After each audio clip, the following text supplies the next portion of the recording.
Hola, ¿qué tal? ¿Cómo les va? Muy buenas tardes. Bienvenidos a último programa de la semana de Realidad Nacional, primero del noveno mes del año, programa intenso que tenemos hoy, ¿verdad? Ya vamos a presentar a nuestro amigo Schiavarelli, el doctor ya está en línea. Les cuento que vamos a hablar de política departamental y nacional con Mauricio González. Vamos a conversar, después de muchos días de una recuperación de un fuerte estado gripal, con nuestro amigo Javier Bonilla. Vamos a estar, obviamente, Marcelo, con los bloques de análisis. Y voy a cerrar con una nota que es bien interesante. Ustedes saben que yo soy crítico cuando tengo que serlo, pero también reconozco cuando las cosas se hacen bien. Les he dicho, y lo he hablado con mi amigo Alberto, de la postura respetuosa de lo social que tiene el Zunca en nuestro país. Hacen todo lo que tienen que hacer bien. La Brigada Agustín Pedrosa, por ejemplo, que es realmente para marcar un punto altamente positivo, pero sabe también que, eh, enfocados en temas sociales, le cuento, no va a salir porque hay pronóstico de mal tiempo, lamentablemente, hasta el lunes inclusive, pero habían organizado con fondos propios el Día de la Niñez, ¿verdad? Con un Qué bárbaro. festival, ¿verdad? Juegos, con regalos, en fin. Me parece fantástico como lo hacen, por ejemplo, en el inicio de clases, cuando entregan las mochilas, ¿verdad? Con todo el equipamiento necesario que sale de los bolsillos de los trabajadores de la construcción. Entonces, creo que cuando uno es crítico con algunos sindicatos que me parece que están mal enfocados, y aparece uno que entiende que tiene un rol social a cumplir, y el Zunca lo tiene y lo hace, bueno, hay que saludarlo. Entonces, van a escuchar una nota que voy a hacer con el referente del sindicato del departamento de Rivera, el amigo Sergio Rodríguez. Pero ahora, ya hecha la presentación del programa, saludamos a nuestro querido doctor Alberto Schiavarelli para escuchar, ¿verdad?, su análisis político como todos los viernes. Un gusto, Alberto, buenas tardes. Qué gusto, Iván. Bueno, un abrazo para todos, por supuesto. Y te escuchaba. Realmente el movimiento sindical uruguayo, el SUNG en particular, por supuesto, hay varios sindicatos que tienen una trayectoria muy sólida. Y, por supuesto, como en todas las cosas de la vida, como siempre hay aciertos y errores, pero lo que hay detrás es un sentido de pertenencia. Sobre todo porque la agremiación vinculada de quienes son los que protegidos por el sindicato que lo integran, en la construcción, también está integrado por gente muy vulnerable también, para usar términos de ahora, ¿no? Es decir, están la gente que está consolidada en la artesanía de la construcción y en el arte de la construcción, los oficiales, todo lo demás, pero también está la peonada, la gente que pelea a pico y pala todos los días, ¿no?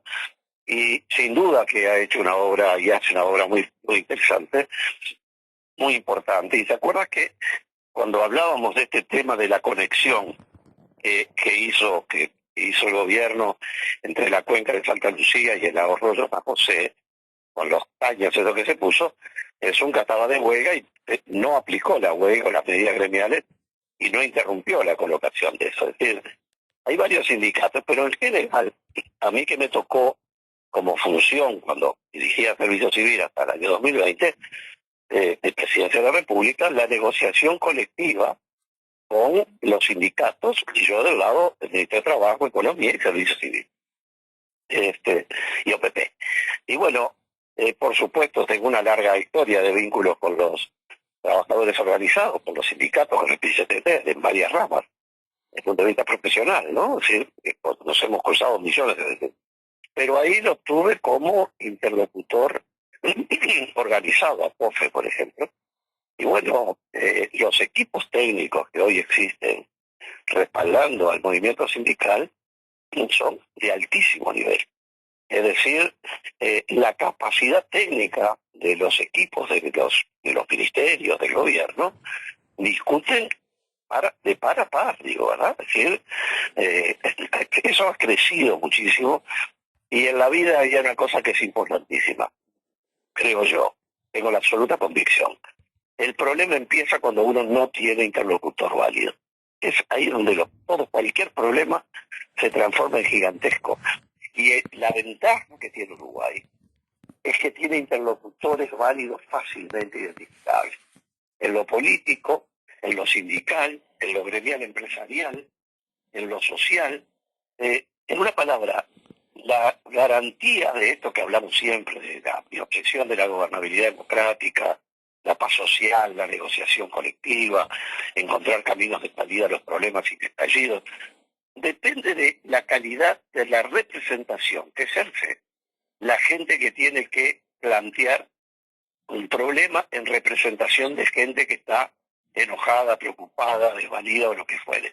Y bueno, Uruguay tiene esa capacidad maravillosa que no debemos perder de vista por algún nubarrón en el horizonte, que más allá de las situaciones de coyuntura que siempre van a haber, porque hay intereses contrapuestos muy fuertes, sin embargo, hay una capacidad de negociación muy importante. Ahora lo estamos viendo en la coincidencia de todos los operadores con este tema del frigorífico que compran a otra parte de los frigoríficos. Sí.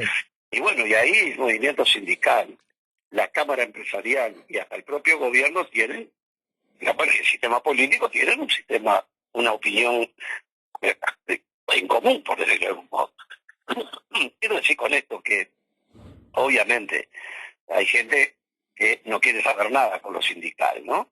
Pero bueno, siempre hay que pensar que donde no hay sindicatos, Paraguay puede ser un ejemplo, donde no hay sindicatos, la estabilidad está comprometida, porque sobre todo cuando no hay sindicatos sólidos, ¿no? Es decir, y CNT es un sindicato con mayúsculas, como lo es las cámaras empresariales, la Cámara de Comercio, la Cámara de Industria, la Unión de Exportadores, en fin. Nosotros tenemos instituciones que nuclean intereses sociales, económicos, y un enorme poder, poder de capacidad. Y en sociología política siempre se diferencian los factores de poder y los grupos de presión. En Uruguay, por suerte, los sindicatos han sido siempre grupos de presión, es decir, presionan al sistema político para buscar de un resultado. Los factores de poder, por ejemplo, es lo militar, que de pronto se desborda y termina dando un golpe de Estado y quedándose con el gobierno. Esos son factores que tienen una fuerza muy particular, porque están armados hasta los dientes, para empezar. Pero el grupo de presión, que son los sindicatos y las propias gremiales, cada cual hace su trabajo. Pero yo creo que la prueba de 9, igual que es los consejos de salarios y la negociación colectiva. Claro. Es decir, los porcentajes de acuerdos entre las mesas de negociación, que en alguna me ha tocado estar profesionalmente, no en la mesa, sino en el asesoramiento del tema, en algunas empresas, y bueno, y a veces de los intereses que están sumados, y bueno, y realmente los porcentajes de acuerdos son elevadísimos, siempre con ministros de trabajo que hacen un enorme esfuerzo. El desgaste es gigantesco. Yo diría que es una tarea que no se ve, pero los equipos del Ministerio de Trabajo en negociación colectiva son realmente intensos.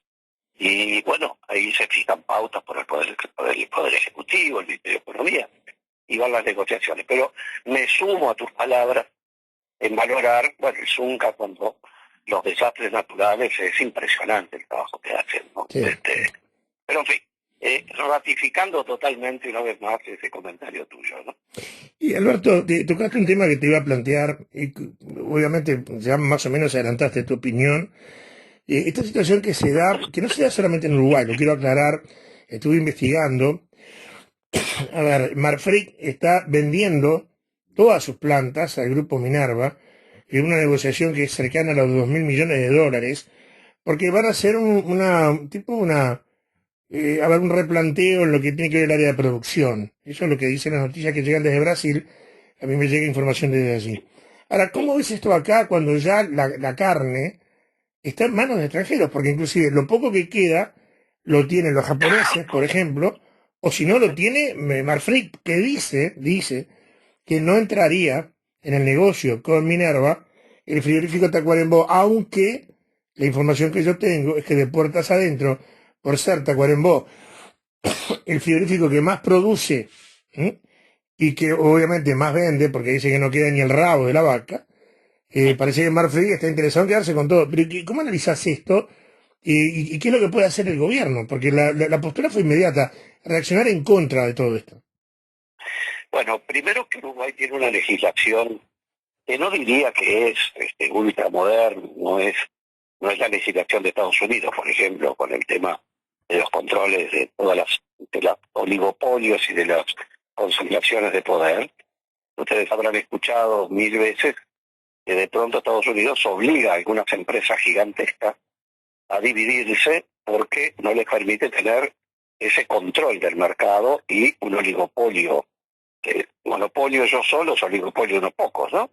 Bueno, aquí tenemos una ley que tiene un organismo que depende del Ministerio de Economía y Finanzas, que tiene por función, con bastante autonomía técnica, ¿se acuerdan que una cosa es la autonomía técnica cuando el funcionario puede emitir opinión y si alguien se aparta de esa opinión tiene que decir por qué se aparta y nadie le puede decir tal cosa, ¿verdad?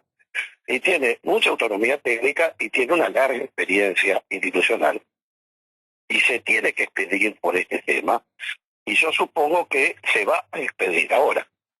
El tema ojalá fuera tan sencillo en el sentido de que nosotros tenemos por un lado la producción de carne, por otro lado no tenemos frigoríficos que sean propiedad de los productores de carne, de ganado me refiero, no tenemos la faena integrada a la cadena de producción como hay en otras partes, obviamente no hay un frigorífico del Estado que pueda servir de balanza, y por otra parte no es un tema de frigoríficos privados, sino el tema que son frigoríficos que integran cadenas estructuradas en el exterior, multinacionales, que obviamente dependen de las variables de rentabilidad neta esperada, digo, ¿verdad? Es decir, hay un tema con las inversiones, lo vi en la OCDE esto, y uno va sacando conclusiones y aprendiendo de los dolores espejos también. De pronto lo vimos con algunas plantas de producción de lácteos, ¿no? Un día, un gran festejo, porque viene y se instala una planta láctea y va a invertir 10 millones de dólares, ¿no? Trabajo para la gente de la zona, la alegría que sentimos los uruguayos cuando pasan esas cosas con todos los países. Ahora, al tiempo que no les resulta el negocio, dejan todo, dejan la planta tirada, pagan o no pagan lo que dejan y se van. ¿Por qué? Porque la planta, los 10 millones, forman parte de una inversión de riesgo, en definitiva. Mientras les resulta rentable la tienen y cuando no resulta rentable le dejan ya y dicen, mire, nos vamos, arreglense ustedes como puedan. Y ahí la gente trata de organizar cooperativas y no siempre puede.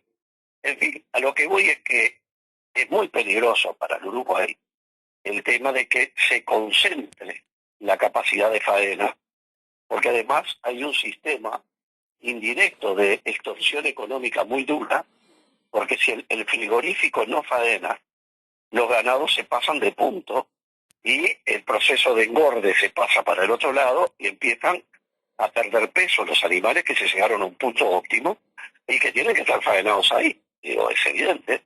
Y ahí es donde el mercado de faena tiene que estar con cierta diversificación para no quedar en manos de un regulador de intereses privados por interés privado solamente. A ver, no es que estemos pretendiendo que sean carmelitas descalzas que vengan a sacrificarse.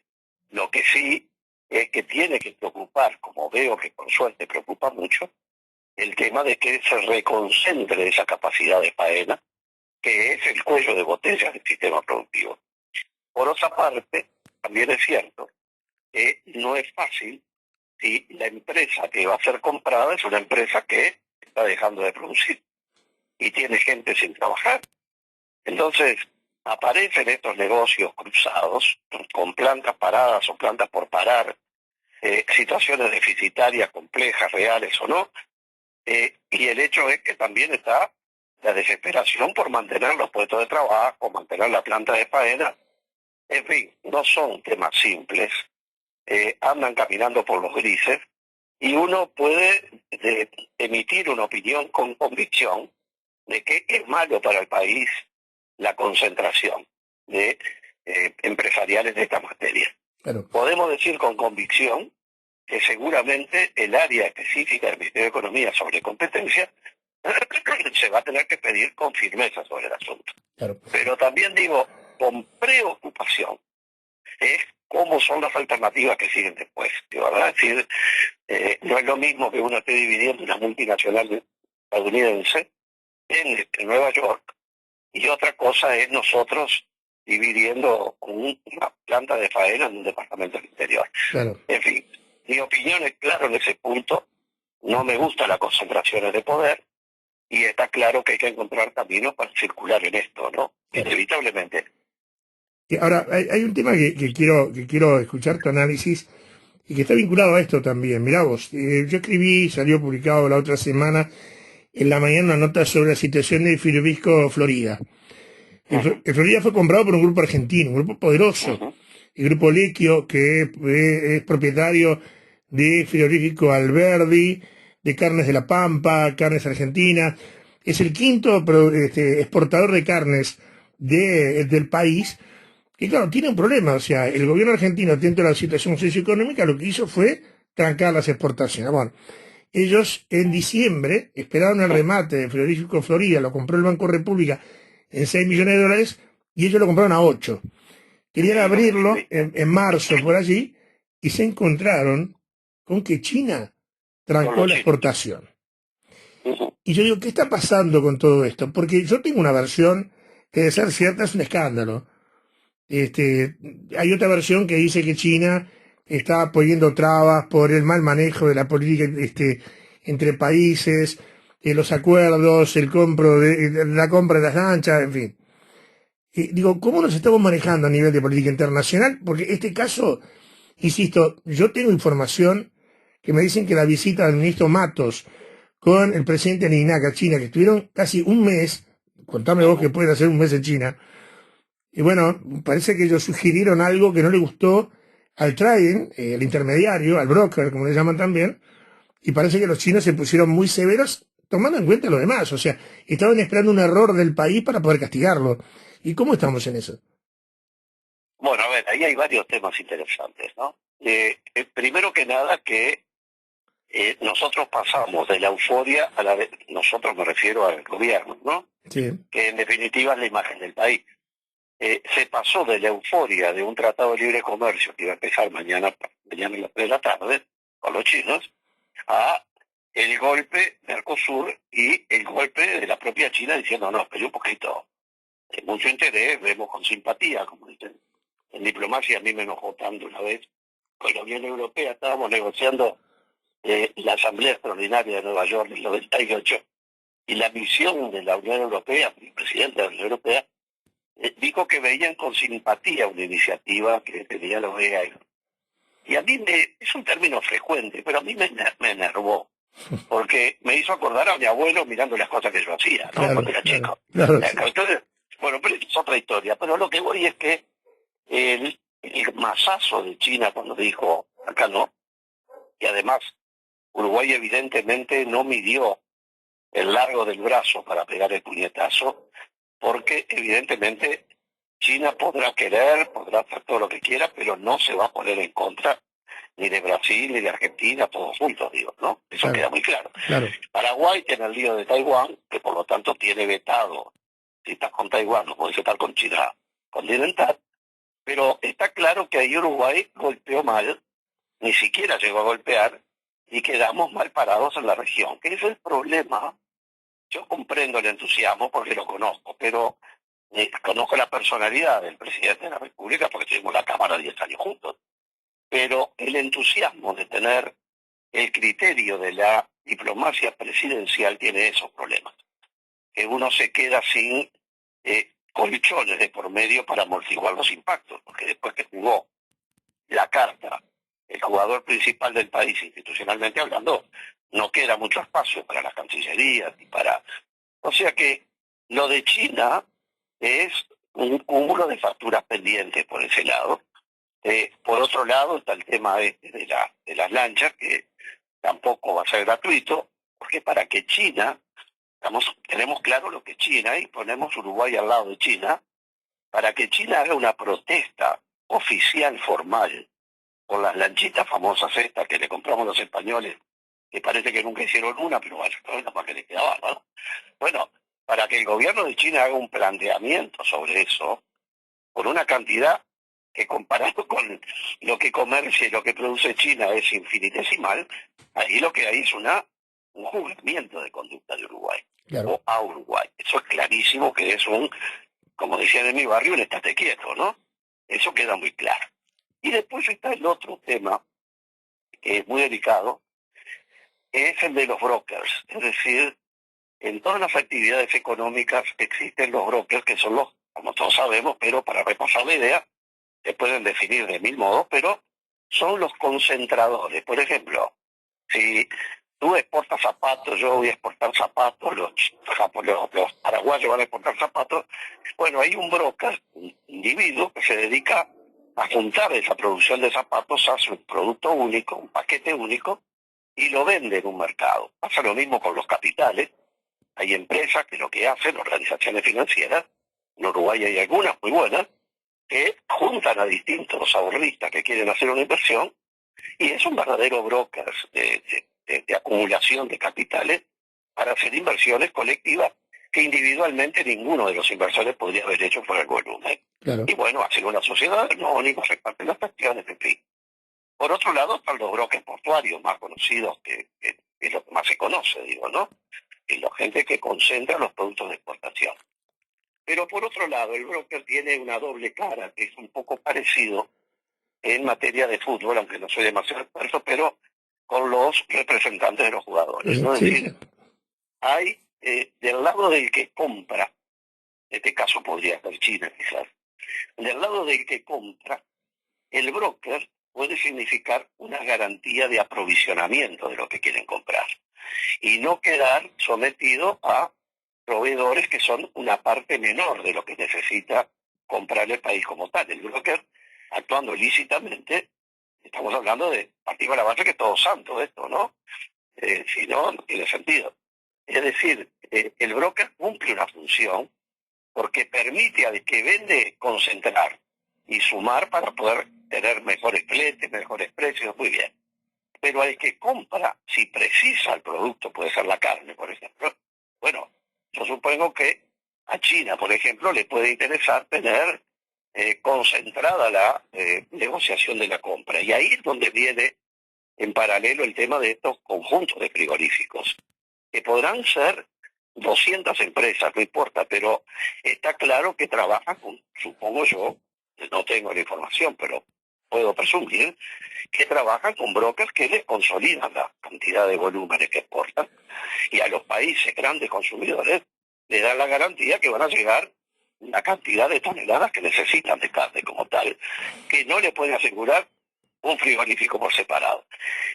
Los frigoríficos por separado, hay un tema muy importante que son los obstáculos sanitarios. Es decir, Uruguay, por ejemplo, tiene un enorme desafío con lo que tiene que ver con los controles del Ministerio de Ganadería a los frigoríficos, porque ya vivimos alguna oportunidad que en algunos embarques de varios productos tuvimos problemas de contaminación o no cumplir con los requisitos de importación convenidos por varios países, China fue uno de ellos, pero hubieron en otros lados. Y bueno, ahí hay que tener mucho cuidado porque los frigoríficos por separado, la ventaja que tienen, aunque se consolide una carga única, la observación es por frigorífico de producción. Para poner un ejemplo, si el negocio es con la selección uruguaya, en definitiva son clubes por separado. Y si el problema es con un club en particular, bueno, no impide la negociación con los otros, aunque estén abroquelados para hacer una exportación consolidada. Ahora te hago Eso una por un lado. pregunta, Cuando a mí me llega una versión, y me hago cargo de lo que voy a decir, de que de repente el gobierno uruguayo, en la visita que hicieron, ministro y presidente Ninaga a China, la idea era eliminar el trading, la intermediación, para hacer un negocio directo de país a país. El intermediario puede decir, no, espera un poquito, este negocio así no.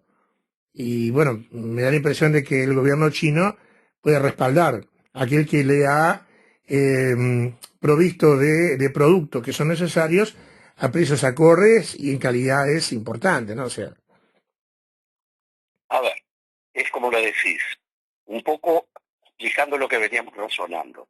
estamos partiendo de la base que estamos hablando de negocios en que cada uno defiende su interés, pero están éticamente válidos, ¿verdad? Claro. Si entramos a pensar en otras cosas, se nos rompe todo. De cualquier lado que se quiera pensar. Yo presumo la buena fe. De la mala fe es otro trabajo. Es otro precio, decía aquel, ¿no? Pero hablando de buena fe, es lo que estábamos diciendo hace un rato, tú y yo. Es decir, el gobierno chino, digo yo, porque tampoco puedo interpretar lo que los chinos quieren, evidentemente deben querer, si yo estuviera de ese lado lo querría, que mi proveedor tenga garantizado lo que me va a vender. Es decir, tenga cierta garantía de que me va a traer las toneladas que precisa para darle de comer a la gente, para decirlo de algún modo. Claro. Ahora, de vuelta, volvemos a el largo del brazo para pegar el puñetazo, ¿no? Evidentemente, todo ese tiempo los chinos, tú sabes que yo presidí un área de Naciones Unidas, conozco muy bien cómo negocia China, es un negociador complejísimo, porque además nunca tiene apuro, jamás. Jamás. Pueden estar desesperados, pero uno nunca los va a ver corriendo por los corredores, ¿no? Y sobre todo, si son tipos con peso, con experiencia. Yo tengo anécdotas para escribir un libro con los chinos, ¿no? En la negociación internacional, en Viena y en Nueva York. Pero a lo que voy es que con esa gente no es fácil aplicar parámetros de la negociación de escuela de Harvard o de la escuela de Rito de la Victoria. No funciona con parámetros preestablecidos, porque realmente se mueven con pie de gigante cada vez que se mueven, y tienen una actitud muy extraña, que si fuéramos pensando en el Uruguay uno podría decir que es canchera, ¿no? Pero no es de sobradores. Es como que miran en perspectiva la situación. No tienen esas urgencias, aunque estén urgidos, lo manejan de modo muy particular. Y yo no sé, no tengo ninguna información, no hablé con nadie, sé lo que leí en los titulares nada más, pues tampoco lo profundicé. Yo supongo que ese mes de negociación en China debe haber sido ultra tortuoso, porque yo supongo que cuando China no estaba decidido a conceder muy poco, debe haber, supongo yo, que es una presunción sin ningún fundamento, que debe haber un juego de rebote en las bandas muy largo, en donde uno de pronto se cree que va a estar, pero viene el otro y no, tiene una duda, y después viene el otro que no de ninguna manera, y el otro empieza a rodar, como nos pasó con el Tratado de Libre Comercio. Claro. Estábamos convencidos que estamos ajustando las cartas, los documentos, para ver cuántos huesos le vendíamos nosotros y ellos cuántos chips, y resulta que estábamos en pañales porque no querían saber nada por el asunto del mundo. Seguro. Entonces lo que yo creo es que vuelvo a, tampoco sé de boxeo, pero se me ocurre como imagen, yo creo que un buen boxeador tiene que saber hasta dónde tiene el alcance de brazo. Porque si pega el golpe y queda en el aire, supongo que la retaliación del otro le da vuelta a la mandíbula, ¿no? Bueno, yo creo que esos son los problemas. Ahora, se cuenta una anécdota, que yo no sé si es verdad. Cuando la dictadura militar, un conjunto de coroneles, de ministros, qué sé yo, los que estaban vinculados al gobierno estrechamente, fueron a negociar a un país árabe, no recuerdo cuál era. Y bueno, la anécdota que a mí me contaron, por lo tanto, tómenlo como un cuento, no como una versión real de nada. Pero es parecido a esto. Y dice que estaba sentada esta delegación uruguaya hablando con la delegación de los árabes, y en el fondo, atrás de toda esa habitación, había un tipo sentado que, medio en la penumbra, que era, por lo visto, el dueño del circo, ¿no? El que decidía. Claro. Y bueno, los uruguayos entusiasmados empezaron, vamos a vender directo, ¿para qué vamos a tener de intermediario a Juan Pérez?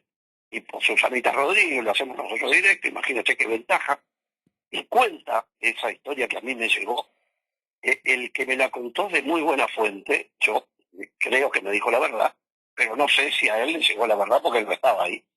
Pero dice que este personaje que estaba sentado detrás, cuando estos dijeron, bueno, porque entonces podemos saltear a fulano, el tipo hizo que no con la cabeza, lo único que hizo, y se terminó la conversación. Claro, claro, claro. Porque capaz no sé qué intereses había ahí, tampoco puedo saberlo, pero a lo que voy es que, sea por lo sano o sea por lo corrupto, el hecho de que tocar un broker con un país que lo consiente es muy difícil. Se necesita, tiene que haber muchísima ventaja y ser un país productor lo suficientemente voluminoso en la exportación como para decir, bueno, yo cubro toda su demanda, Claro. que no es el caso uruguayo, ¿no? Perfecto, Alberto, brillante análisis, te agradezco mucho tu presencia como siempre. Si te parece, nos reencontramos nuevamente el próximo viernes. Un placer y además los amigos tienen que saber que es un desafío cada vez con Iván. Yo lo disfruto enormemente porque me tengo que acomodar las neuronas rápidamente porque él sale de golpe con temas siempre con ese dominio de información y yo lo disfruto enormemente. Así que gracias Iván por ese periodismo y un abrazo para todos. El cariño de siempre, Alberto, gracias. Bien, la verdad, un verdadero placer haber charlado con nuestro amigo el doctor Schiavarelli. Tenemos que ir a la pausa.